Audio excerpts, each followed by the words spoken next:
prayed, and I prayed, and I prayed. What happens when life gives you a bad deal?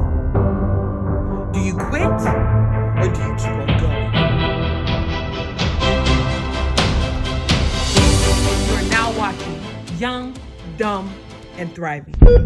Hey everyone, welcome back to Young, Dumb, and Thriving. Today you are here with Charmaine and our amazing guest, Valerie Ruiz.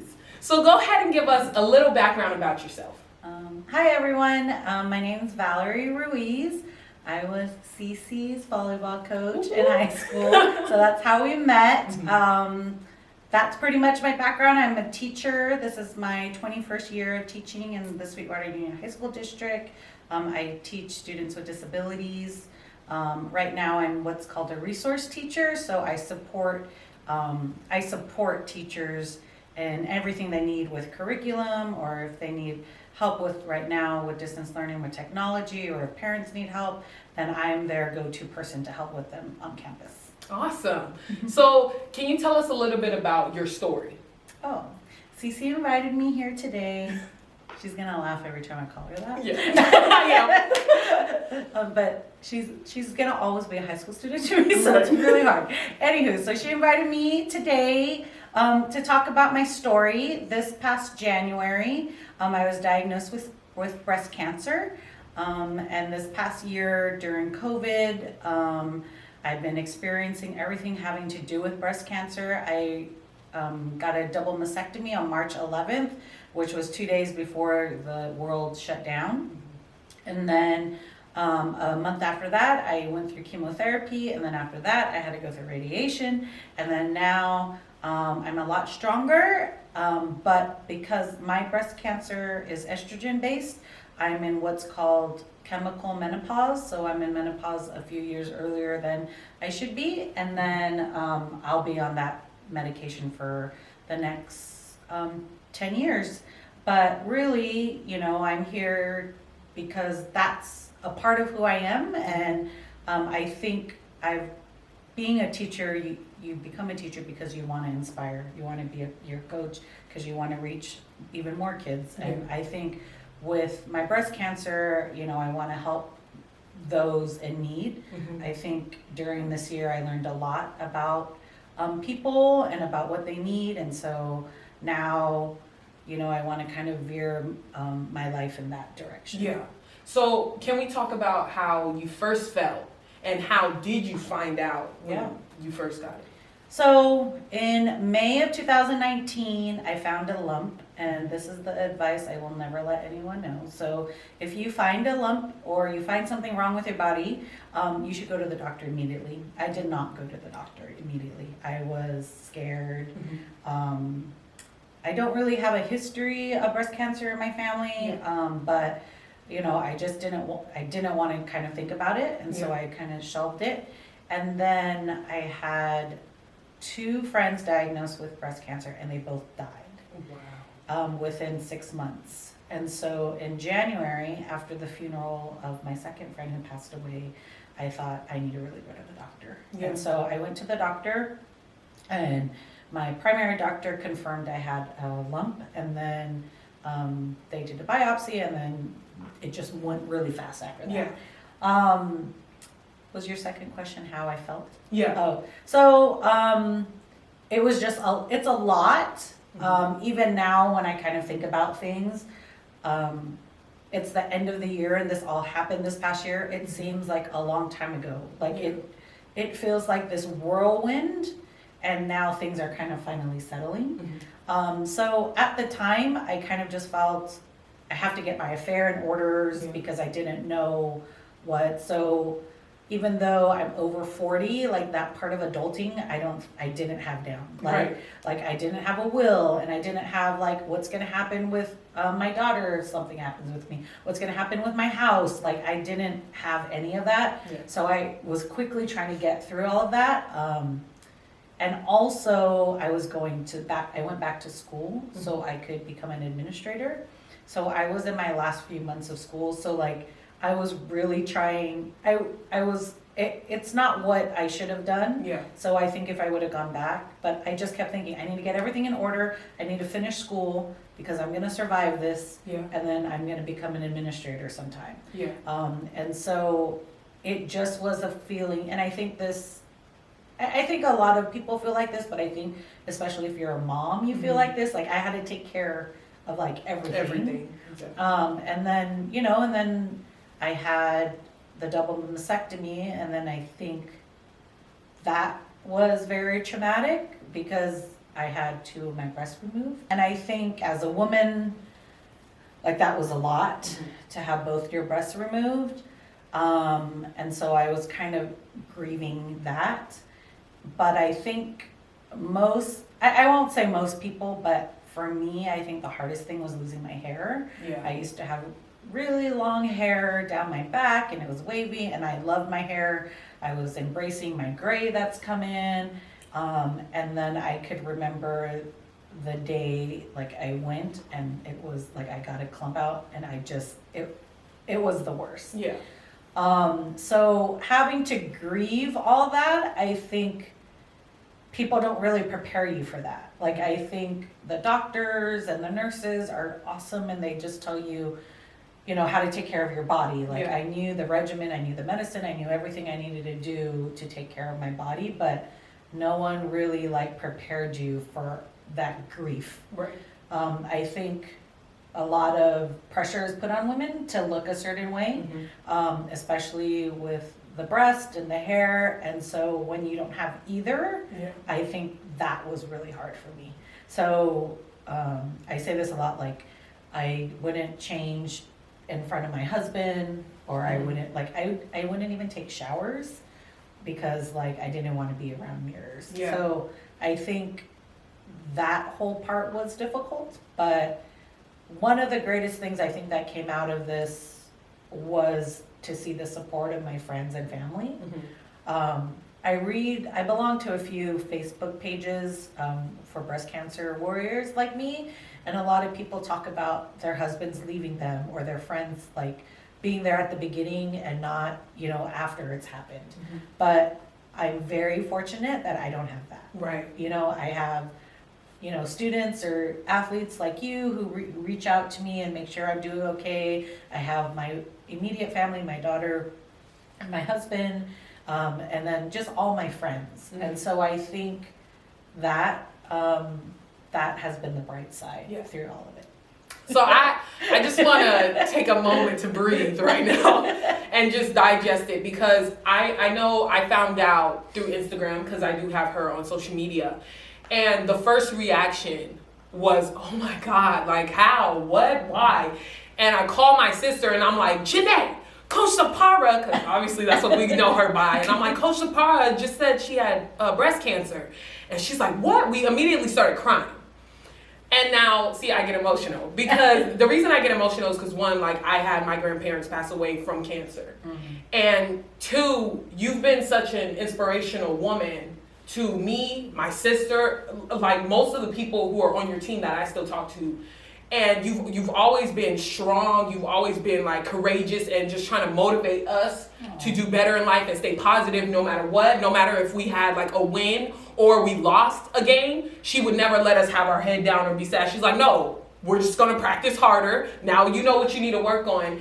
And for me, it's like finding out that you had that and seeing your journey on Instagram just proved that you are that woman. Because it went from like, this is what I have, I'm dealing with it, to I'm about to slay this. You guys are gonna watch me give back to others. At the same time, I'm pouring into myself, to show you guys that whatever in life you go through, it's okay. You just gotta go through it with passion, go through it with drive and that motivation. And I thought that was beautiful. So could you talk a little bit about your mentality? So starting from the beginning to like the end, like how did your mentality switch? I think this is just who I am. Yeah. Right? Like, I think you described me as someone like, there's a problem, I'm gonna face it, no matter like if it's a game, if it was like a bad student, or if it was cancer. Like, I just think I go in, I here's the problem, how am I gonna deal with it, and then I'm gonna deal with it. It's interesting that you bring up my Instagram, because I think a lot of times people bring that up and they say like, oh my gosh, like your journey, like it's so great. I mean, I do, of course, no one posts the sad stuff, right? And so, but like there were a lot of times where it was hard. Yeah. But for me, it was just another obstacle I had to get through, and I got through it the same way I would have done anything else, right? So when I have a problem that I have to solve, I kind of just plan it out, right? So I think, what's the problem? What's the solution? And then what do I need to do to get there? And like, that's with anything I do. Yeah. And so when cancer came into my life, like that's the only thing I know how to deal with things. And so that's what I did. Yeah. I think though it was very difficult. I mean, it still is difficult because I'm not used to being down. Exactly. Right? And so dealing with, I wouldn't say that I haven't like dealt with the depression. I don't know if I was really depressed, but I know I was really sad. Yeah. So like, I don't know if I really like grieved all of that and finished grieving it. Because I think what has happened is it's taken a lot from me. Yeah. And it's hard to be in a body when your brain is saying one thing. So Right. for example, I think like fitness is really hard for me right now, because, you know, the chest muscles are still getting better. And so like I can't do a push-up, or like I get tired really easy because this entire year I haven't worked out. And I think I wrote the other day that this is the first year since 2006 I didn't run a half marathon. Yeah. And so like in my brain, like when I go to the park to walk, like in my brain I'm like, oh, I could run this. And then like I run 2 steps and I want to die. Yeah. And so like, too much. so that has been really difficult for Yeah. me. And so I currently am trying to figure out a way to like get that, get that back and try to take baby steps towards it. I think another thing that has been difficult is one of the effects of chemo, and it takes a while for it to go away, is chemo brain. And so it's when it makes your brain foggy and like Okay. you're very forgetful of things. Mhm.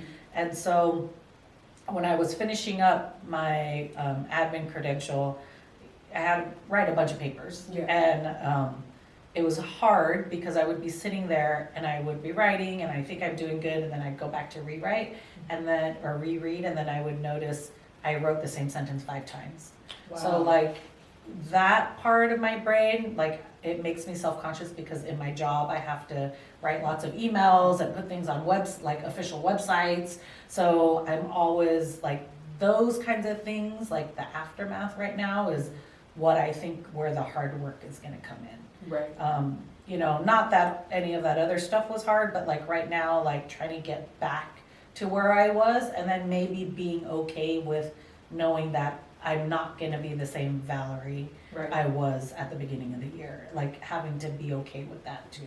Right. Those are some hard things. Yeah, I couldn't even imagine that transformation, because that's what it is. It's a Yeah. transformation. Mm-hmm. And like you said, when your mind is thinking something opposite of like what Yeah. you're dealing with, it's hard. And you did mention earlier how you already had 2 friends that Mhm. passed away from it. So when you found out that you had it, did that place that fear in you? Oh yeah, for sure. Yeah. So how did you deal with that mental process? I prayed and I prayed and I prayed.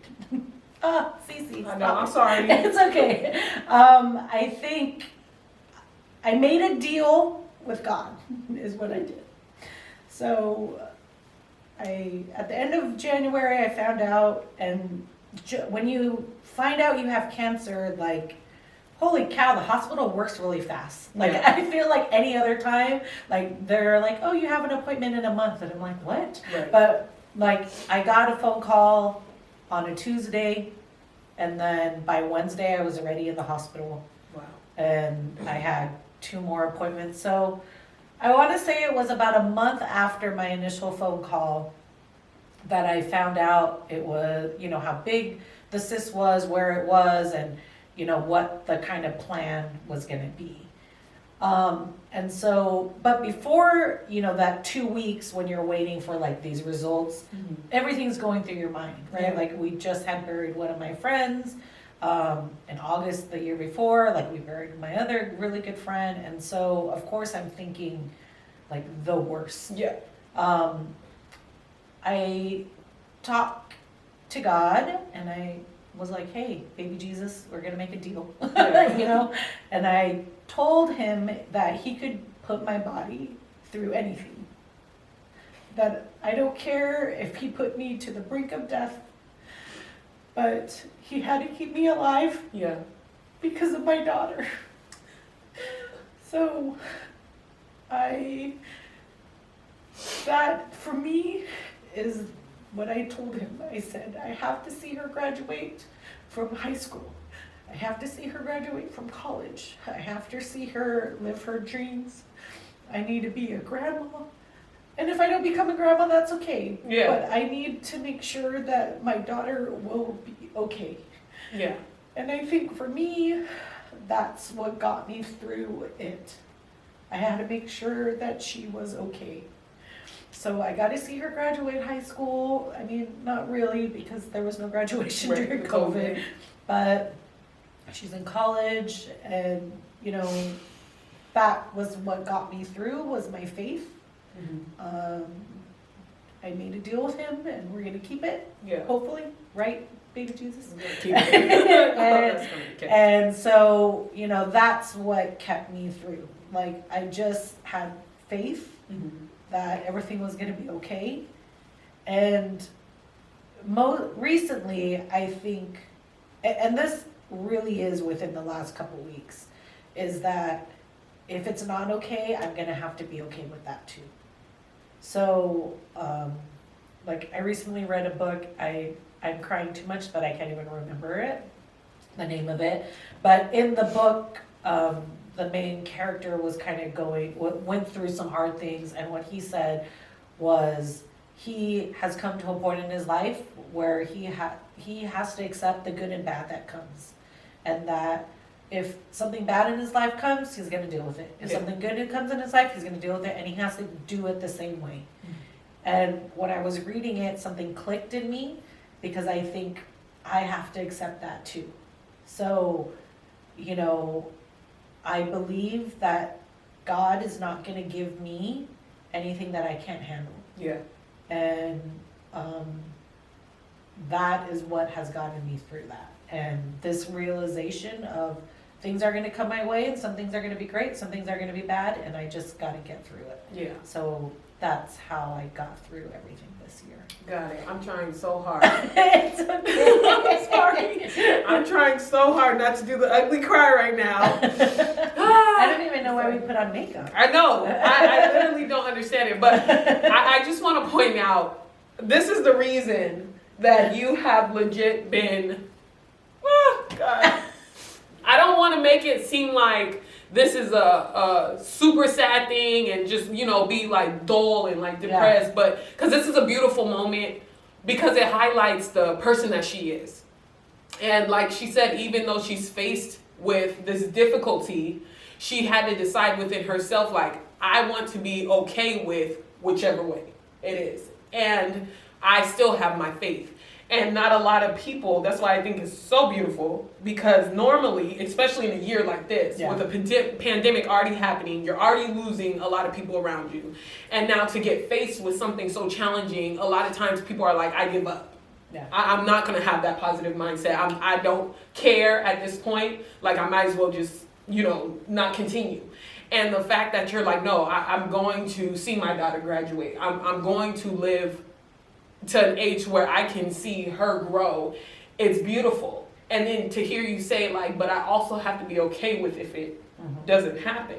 Because as a mother, I couldn't imagine, and to sit here and see, like somebody that I just have always looked up to, whether on, in a volleyball, see, I can't think because I'm so like, ah! But whether in volleyball or just in school in general, just to hear you say, like, regardless of what happens, whether it's in a negative situation, I have to be okay with that. And I really hope that the audience from this, I hope that you get into this world and you go hard and you go full force, because there's people like you, Miss Valerie, that are like so inspirational. It's like we should have nothing to complain about, because even in this time, you're still pushing, you know, and you're still just a driving force that I'm like, geez, like, oh, you know, like it's amazing. And, you know, you did talk a little bit earlier about how you've seen people as well who are diagnosed with it that didn't have that support. Mm-hmm. And you said, you know, you have your husband, you have your daughter, you have friends and family. So how did you feel when you first you found out that you had it. You had to get the surgery done. So how did you feel first going around your husband, and are you more comfortable with him now? Yeah, I mean, I think I am more comfortable with him now. I just think I felt ugly, you know, like, and that's not really a feeling I'm used to. Mm-hmm. And so,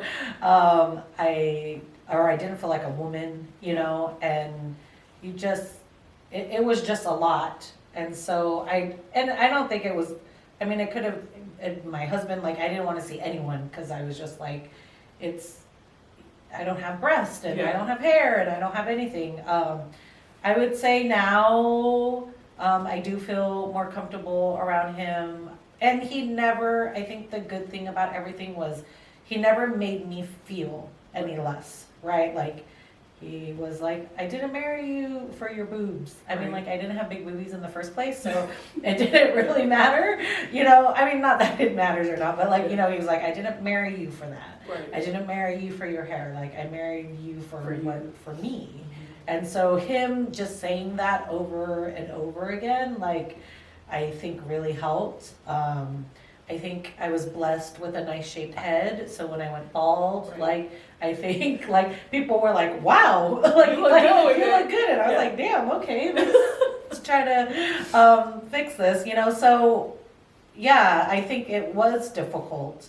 And I think you're just in this state, like, when you have chemo and radiation, like, all that business going through your body, you just feel bleh, right? Like, I don't know any other better word. So you are putting on a mask when people come over, you know, people weren't coming over because of COVID, but, like, they were dropping off food or, you know, dropping off something to make me feel better. You kind of put on this mask and, like, to feel better, but, like, you really just don't want to be around anyone. And I think that was also very difficult for me, because I am a social person. And so in my head, I was like, okay, I'm going to go through chemo. Well, on this day, this friend's going to be there with me. On this day, you know, okay, well, when I'm resting, then on the weekend, this friend's going to come over so Ray could get a break. Or, you know, like, I just, in my head, was planning all this, and then COVID hit, and then you can't do anything. Right. You know, and so I was like, that was really hard for me. Like, it was difficult, because there's a part of me that didn't want to see anyone, but there was another part that wanted to see all my friends. Right. Like, and so having to deal with those two opposites was very hard. Yeah. So there'd be days where I didn't want to do anything, so I just kind of stayed in my room. I was living in the guest room, because the bed was a lot easier for people to come in and out to help me. Mm-hmm. And then, you know, I would just close my door and be in there. But then, like, I'd be there and be like, where's my friends? And then, you know, but you could text, or there's FaceTime and all that kind of stuff. So then I would just call someone. And I think, you know, or, you know, my husband or my daughter in the other room, like, they would come in and spend time with me, or we would watch TV together. So yeah, you know, circling back to what you said, I think when you have a good support system, like, then you begin to feel comfortable, right? Like, you know, it's very difficult for me to read posts on, like, the blogs, or, you know, Facebook or wherever about women whose like husbands like left them during this. I'm just like, oh my God, Yeah. like what a horrible human being, Yeah. you know. And just like I didn't have to deal with any of that. I was Right. very fortunate. And so when you have a supportive husband like that, like getting back into the swing of things makes things easier, Right. if that happens. Yes, that makes so much sense. So we're gonna take an emotional pause right now, okay, and switch to the next segment of the show. So right here, I have a present for you. Okay. And your job is to just keep unwrapping it and read what it says at each unwrap until you get to the bottom. Okay. Am I? Yes. Okay. Sorry, guys.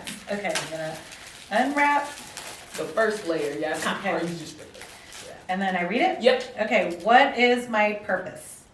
Oh, and then I And then you answer. answer. Oh, that's hence the game. Okay, what is my purpose? I think my purpose in life is to inspire others to be their best.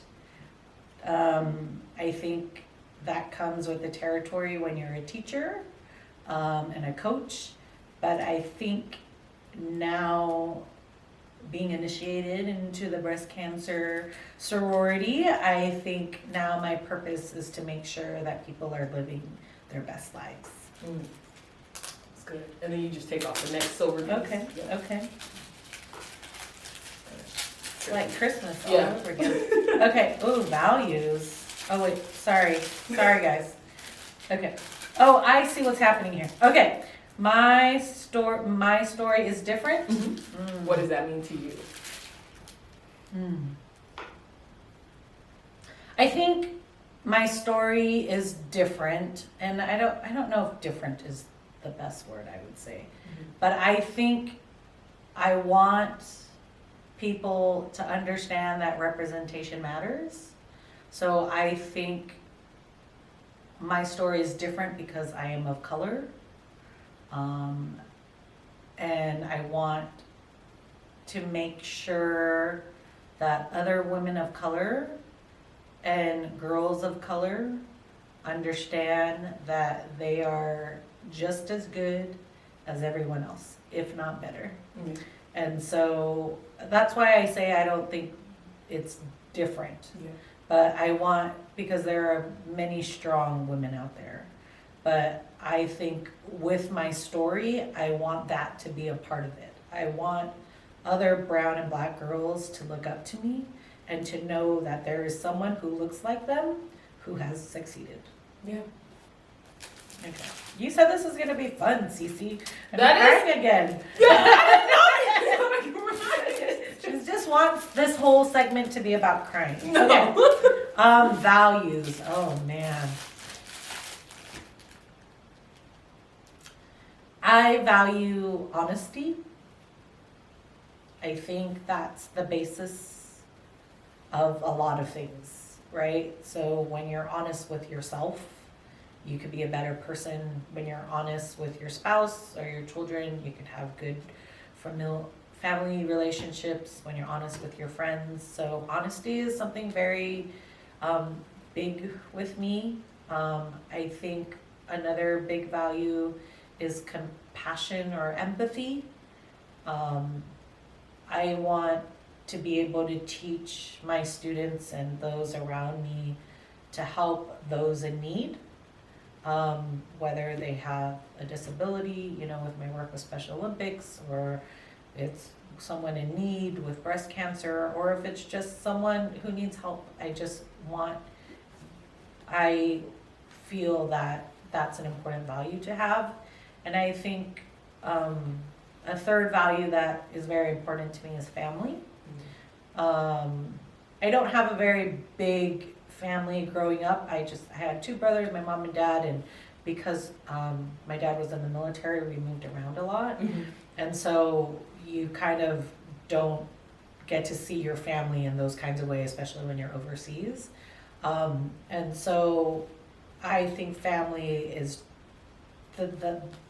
they're your rock, Yeah. right? And so I want my family to know that I love them and that I support them and I will do anything for them. Okay. Next. Ooh, it's a process. Oh, yes.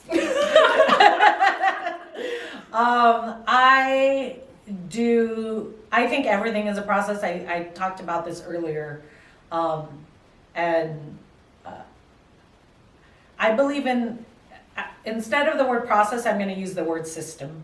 I think there are systems for everything. And I think this comes from, and I don't know if he was your principal.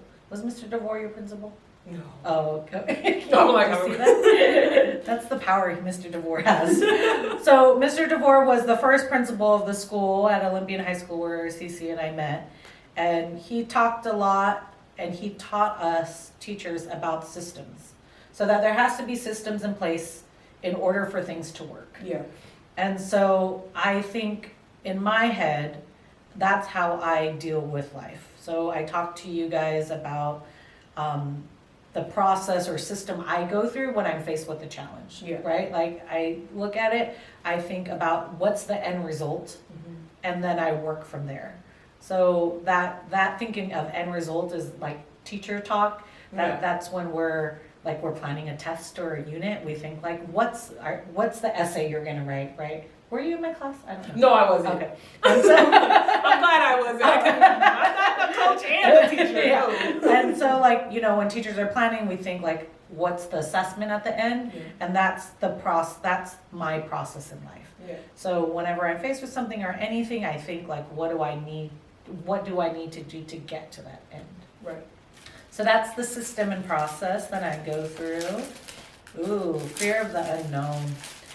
I think we also talked about this earlier. Yeah. I think I had to come to the realization this year that I can't fear the unknown, right? Like I could have, even now, like I could make myself crazy with what ifs. Yeah. What if I died? What if I got, this? What if like my husband left me? What if my daughter ran away to Mexico? I don't know, maybe. But like, what if everyone left, there's so many what ifs that could have gone through. And even now, even though I'm healthier than I was earlier this year, like there's still a lot of unknowns. And I don't think I or anyone should kind of live that way. Yeah. And so I have to put everything in God's hands and in my faith, and I have to be able to accept what comes my way. Yeah. Because I think a lot of times when things also, if something doesn't come your way, there's all those what ifs, like what if I would have answered this way, or right. I did this, or if I did that, you don't know, you don't know. So I think for me, the fear of the unknown, I still do have a fear of the unknown, but I do want to say that I am learning to deal with it and not ask so many questions of what if. Right. Okay. Ooh, courage. Yeah, this is a good one. I think a lot of people have said to me this year, like, oh, you have lots of courage. Like you and I don't, and I'm not really trying to sound modest, I just don't see myself like that. Yeah. Like I just see this is how I live my life. Did I need courage? Of course I needed courage to get through this. But I think that's what you get from your family and friends. Yeah. That support gives you what you need to move forward and to get better. Yeah. That's a good one. Ooh, true beauty. Oh, this has been really difficult. This is a good one too, because I think, and I'll say it over and over again, you look on Instagram or you look on everywhere and there's just all these beautiful people, and society tells you what beauty needs to look like. Yeah. You need to be tall, you need to be blonde, you need to have big boobs, a big butt. I don't know who looks like that without any help from a plastic surgeon. And so, and then with this year, losing 2 breasts, losing my hair, I really had to think about what does beauty mean? Yeah. And I think that true beauty comes from within. And so you could look all that, but if you don't have that beauty within, In yourself. it's not gonna radiate out. Right. And so I think when someone has that beautiful soul, that's what makes them beautiful. Yeah. And that's what true beauty is. So you have to be a good person. You have to be giving. You have to have, those values that I talked about. Like when you have all those things and put them all together and you're, then it makes you have the true beauty from inside. Yeah. And that's, go Oh, ahead, take that off. take that off.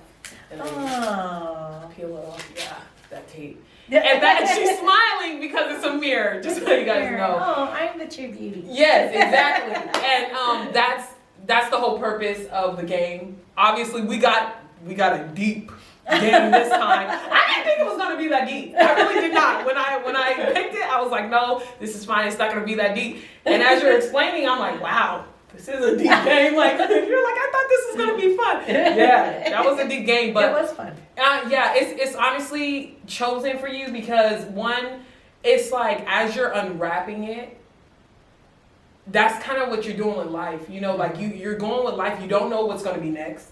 You only have to, when you get there. And then the final product was obviously a mirror because at the end of the day, you're still Miss Valerie. You're still Coach Shapara. You're still beautiful. You're still killing it. You know what I mean? And I just think that your whole, as you said, you're still going through it. You still have the emotional days. But from the outside looking in, I see that radiance glowing from inner. And I just want to make sure that you know that. And I do appreciate you so much for coming on the show. And if there is any last piece of advice that you can give, what would it be? I think the biggest lesson, or one of the lessons I learned this year, is you need to give back to others. One of the things, I think I've lived a good life, and I'm fortunate that I have a career that provides for me. And my family. But I think I learned a lot, especially about like the medical system. Yeah. One example that I like to give that will show why I say to give back is like medicine, like healthcare. There was a pill I had to take every time I had chemo. And I have another friend who told me that she knew someone who took the same pill and was asking me, how much did you pay for this pill? And I said, oh, I don't know. I haven't gone to the pharmacy yet. And she told me that her friend, it cost $500 for one pill. And so I was thinking, oh my gosh, where am I going to get? Not that I couldn't afford $500 or the thousands of dollars I had to pay. I just was like, oh, okay, that's a lot. And I remember going to the pharmacy and I gave the lady my slip and she was like, oh, that'll be $10. And I remember crying. I remember I was crying at the pharmacy on Palm Avenue. And the lady was like, are you okay? And I said, I thought you were going to tell me that this cost $500. And she was like, oh no, your insurance, because of your insurance. Yeah. And so from that moment on, I thought I need to help other women who are in my position, who don't have the insurance like I do, who don't have the family like I do, that don't have, anything that I don't have. And so one of the things I started to do was to give back. And I taught myself how to crochet these things called knitted knockers. And they're prosthetic breasts. Yeah. And so, that's another thing, right? When things started to open up, I went to Nordstrom and they have a great breast cancer group there. Department, and so I got my silicone breast, and it was covered for my insurance, but so I didn't have to pay. But each breast cost $300. Wow. So that would have been $600 for me to pay, but I didn't pay anything. And these prosthesis breasts, the ones that I started crocheting through this organization called Knitted Knockers, it cost less than $10 to make 2 pairs.